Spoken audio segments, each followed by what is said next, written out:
Okay, so daily reading, episode 3369, 3370, and 3371. Coverage April 19 down to 27. Uulitin ko po. Sa gustong magpa-reading, message lang po kayo. Kasi magkaiba po yung reading sa love, reading sa relation, sa love, sa negosyo, sa trabaho. Meron din mga 3-card reading. Kaya mag-inquire na lang kayo. Message nyo ko. Dito, kukuha tayo ng 3. Titignan natin kung ano yung mga mensahe sa susunod na linggo. 3. Una, freedom. Pangalawa, protection. And pangatlo, old soul. Oh, eto na. Kasi yung una, no, yung freedom na sinasabi. Tapos yung protection at saka yung old soul. Kung titignan natin ito sa sitwasyon na walang nakikialam, ito yung normal na buhay. Kalimitan, ito yung gusto natin magkaroon tayo ng kalayaan. Kasi hindi lahat ng tao may kalayaang magdesisyon para sa sarili niya. Maraming tao na kontrolado ng magulang, ng kapatid, na kung sino yung taong naging breadwinner nila. Minsan, kontrolado din sila sa katotohanan na hindi nila kaya tumayo sa sariling paa. Kailangan nila ng taong magpoproteksyon sa kanila or mas nakakatanda sa kanila. Ito yun. Ito yung literal na nangyayari sa buhay ng tao. Pero, kung titignan naman natin ito sa spiritual side, may mga tao na hindi nakawala sa kahirapan, hindi nauubusan ng sakit, hindi nauubusan ng kamalasan. Yung iba, sunod-sunod yung pagkamatay sa pamilya. Death chain yun, death chain. So, ibig sabihin, kapag sa isang taon, may namatay, tapos may kasunod, hindi pa umabot sa isang taon, may kasunod na namatay, abangan ninyo na meron pa. Kasi aabot ng 7 yan. So, ibig sabihin, lumagpas man siya ng isang taon, kapag may magkasunod na mamatay within the same year, ibig sabihin, death chain yan. Kapag nakakaranas kayo ng ganyan, lagyan nyo ng protection. Dahil luma at noon pa yan, nasa buhay ninyo. So, posible na maraming taong nakalaban yung lola't lolo ninyo, magulang ninyo, na may sama ng loob na nadadamay kayo sa sumpa, sa kulam, sa barang. Meron ding gayuma na ganito. Pero bihira lang yung gumagawa ng gayuma na centuries yung tagal. Bihirang-bihira sa panahon ngayon. Kung meron man sa inyo, nasa kagipitan ng relasyon, na parang gusto mong makawala, pero hirap ka. Magparitual ka para mabigyan ka ng kalayaan, and at the same time, matanggal ka doon sa paulit-ulit na sistema na nangyayari sa buhay mo. Sa relasyon ito yung naging mabait ka naman, naging masunurin ka naman, 'di ba? Mapagbigay ka, sinusuportahan mo, pero parang baliwala, hiwalayan, iiwanan ka pa din, sasaktan ka pa din. Worse, yung iba pinagbubuhatan talaga ng kamay, harap-harapang pinapahiya, ganun yun.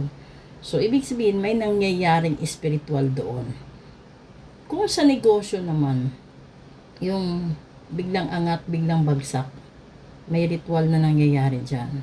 Tapos, sa trabaho, sa pamilya, ganun din. So, kung hindi na kayo nakakaangat or hindi na kayo nauubusan ng problema, iparitual ninyo. Pero merong isa kasing dahilan. May mga tao na nagpaparitual. Halimbawa, binubuli ka. Binubuli ang anak mo. gusto mong lagyan ng protection ritual para hindi na mabuli at hindi na siya masaktan ng mga tao na posibleng magbibigay sa kanya ng hint para magpatiwakal. Ngayon, yung ginagawa para magkaroon siya ng freedom, lagyan mo ng protection ritual sa anti-bullying. Ganon din po yun sa trabaho. Kasi minsan, mahina yung aura mo para labanan yung mga aura at mga vibrations ng ibang tao sa paligid mo. Hindi lahat ng amulets at hindi lahat ng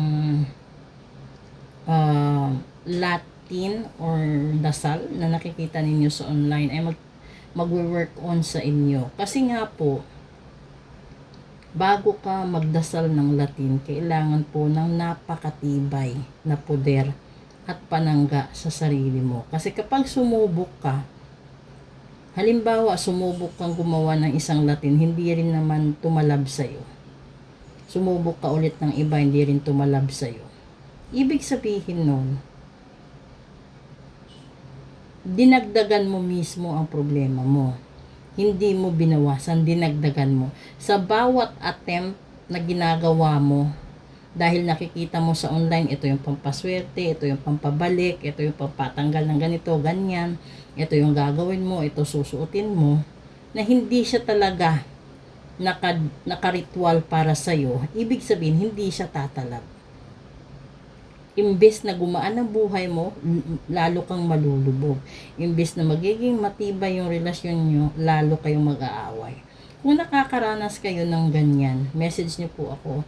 At pwede natin yan tignan, at pwede nating ayusin, pwede nating i-ritual, pwede din nating gawin kung ano yung dapat na para sa'yo.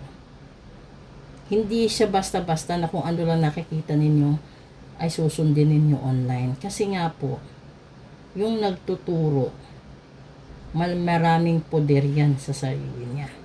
Marami siyang proteksyon sa sarili niya. Kaya nga, nagkaroon siya ng ganyan, di ba? Pero kung kayo, karaniwang tao, huwag kayong sumubok. Kung ayaw niyong malasin, ayaw niyong matsugi, ayaw niyong masira yung pamilya niyo, ayaw niyong masira trabaho niyo, negosyo, at yung daloy ng pagsasamahan sa loob ng pamilya at sa relasyon. Nakakabwisit po kapag sunod-sunod kayo ng sunod-sunod na kung ano yung lumalabas na Latin sa online, kasi hindi ho lahat tatalab sa inyo.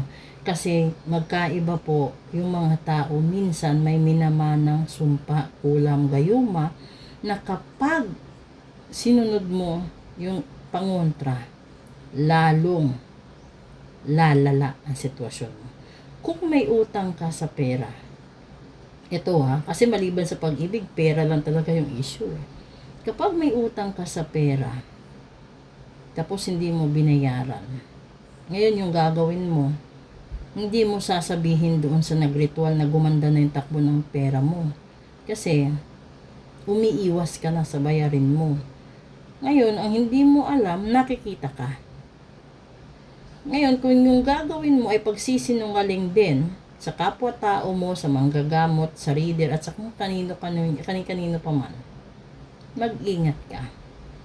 Kasi lahat ng tao sa paligid mo madadamay, mamalasin, maaaksidente, at magtataka ka minsan bigla na lang natsugi na wala namang sakit. So, kung meron ka mang kinikimkim or inililihim sa ngayon, iparitual mo para makamit mo yung freedom at magkaroon ka ng protection sa mga luma or sa mga nakaraan na meron maitim na balak sa buhay mo. Yung pera kikitain, pero kapag yung buhay na wala ka ng pagbibilhan yan kahit saan. So, habulin mo bago pa mahuli ang lahat. Sa gustong magpa-reading at magpa-ritual, message na po kayo. Maraming salamat.